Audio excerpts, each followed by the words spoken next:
During my second year of college, December 2010, there was a murder that took place in my area.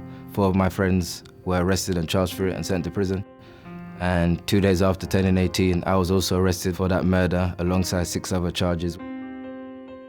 My world turned upside down. From that moment, my life, my hopes just went down the drain. I'll potentially be coming out, if I'm lucky, at 47.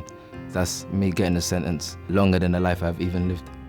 I was put into a cell, and you're literally just behind a door that can only be opened from one end, 23 hours a day. Yeah, it's like you're brain dead. I grew up in a very much deprived community. It was just definitely a place where people would stay away. Like you'd say you're from Peckham and people would give you that look like, oh, you're from there. I saw a lot of poverty, just day to day, just really struggling to get by. Aspirations were so low. Like hopelessness was a big thing in my community. Because of that, you begin to do things by any means, whether that be sell drugs or just do whatever crime it may be, and that just really becomes your norm. It's very much was like a jungle, and it's like, it's eat or be eaten. So my family life was very much just me, my younger brother George, and my mum. She gave up a lot in order to look after me and my brother and just to give us the best possible life that she could. She said that with education, the world is your oyster, and that's really why me and my brother did our best to excel at school, and we both did. I left school with 12 GCSEs, 5 which I got by the end of year 10, whereas by year 10, a lot of my friends were kicked out of school, and that enabled me to go into college, where I studied philosophy, politics, economics, and history. I spent a lot of time explaining to my friends why I'm studying something like philosophy, because like, where I come from, that's just like why would you want to do that? That summer of my first year, I went off to basically understand more about this world of politics, and I got some work experience in City Hall as well as my local council.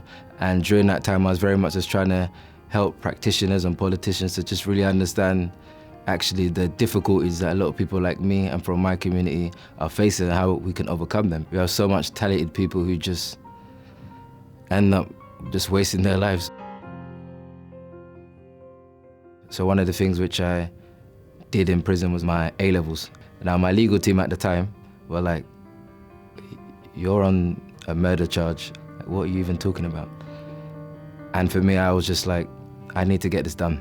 Like I've come this far, I need to finish it. And I guess for me, also taking those exams is also like very important for my spirit. And I always used to pray each and every day that if this doesn't break me, then that should surely make me. Because I was the first person ever to do A-levels in Filton Prison. It was something which has just never been done before. And I passed them. That is what really helped me to get through. I just definitely knew that this wouldn't be the end of my story. For me, the worst time in prison was actually when the trial started. Even though they had no evidence against any of us to actually prove that we were there, this was all based on cell site evidence, which is not concrete evidence, it's just very much circumstantial. The only thing the prosecution had against me was the fact that I had been in communication with my friends that day. And so I was literally there because of phone calls. My legal team applied for a half-time acquittal. Now this is very rare in terms of the success. We see innocent people getting found guilty all the time, and we see miscarriages of justice, so I can't just sit there and think, oh yeah, because I'm innocent, I'm gonna be out. And I remember just praying, and then literally I went up to the courtroom and I was acquitted. And that was just, for me, just a life-changing moment. I literally felt like the world that's been on my shoulders was just lifted off me. And I remember literally seeing my mum in the box where visitors can come and watch, and yeah, she was just literally over the moon.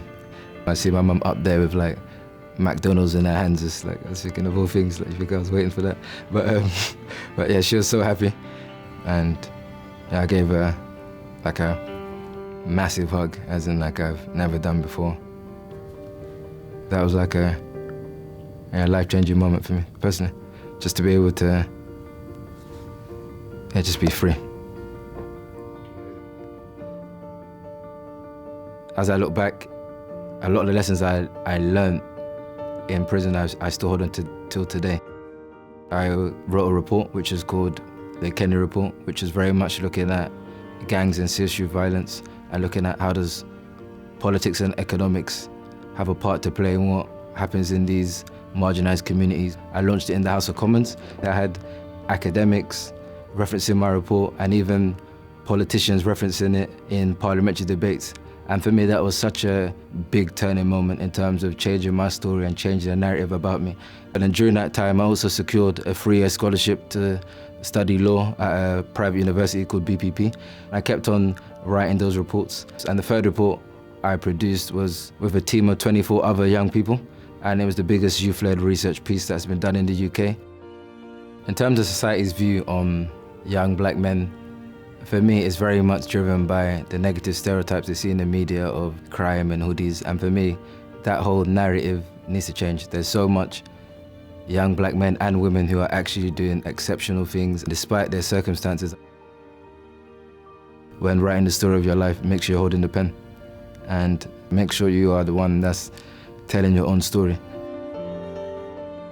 In this life, you can be whoever you want to be.